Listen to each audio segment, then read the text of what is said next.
बहुत जमाना पहले एक पुरअमन सल्तनत में एक अक्लमंद और नेक बादशाह आरविल रहता था। उसकी अकलौती बेटी शहजादी लियाना अपनी खूबसूरती की वजह से सबकी पसंदीदा थी, लेकिन बादशाह चाहता था कि उसकी नेकी और किरदार भी उसके चेहरे की तरह रोशन हो।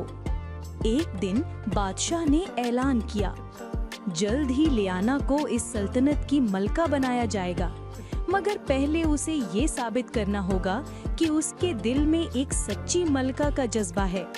बादशाह शहजादी से एक इम्तिहान लेना चाहता था और इम्तिहान ये था कि शहजादी लियाना को आम लिबास में गांव-गांव जाना है और लोगों के हालात से सीखना है, और वापस आकर शहजादी ने जो कुछ सीखा है उसे अवाम को दिखाए कि एक हुक्मरान के लिए सबसे कीमती चीज क्या है। तब अवाम ही फैसला करेगी कि शहजादी लियाना एक काबिल हुक्मरान बनने के लायक है या नहीं। शहजादी लियाना कई गांव में गई। कुछ लोगों ने उसे सोना, चांदी और कीमती कपड़े दिए, लेकिन एक छोटे से गांव में उसने एक बूढ़ी बीमार औरत को देखा जो भूखी और कमजोर थी।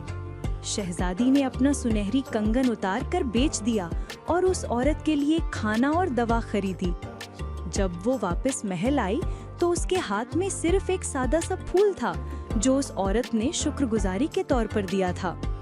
बादशाह ने हैरत से पूछा, तुम्हारे खजाने कहाँ हैं लियाना? शहजादी ने सर झुकाकर कहा, अब्बा हुजूर, मुझे कोई कीमती खजाना नहीं मिला सिवाय नेकी और हमदर्दी के। दौलत खत्म हो जाती है मगर अच्छे आमाल हमेशा याद रहते हैं। महल में मौजूद सारे लोग शहजादी लियाना की नेकी और हमदर्दी के जज्बे से बहुत खुश हुए और सब ने शहजादी लियाना की तारीफ की। बादशाह की आंखों में आंसू आ गए।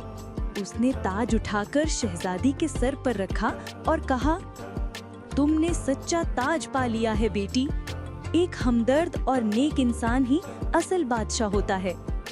इस कहानी से हमें ये सबक मिलता है कि इंसान की असल पहचान उसके किरदार और नेकी से होती है, दौलत या शानो शौकत से नहीं। सच्चाई और हमदर्दी ही दिल के हकीकी जेवर हैं।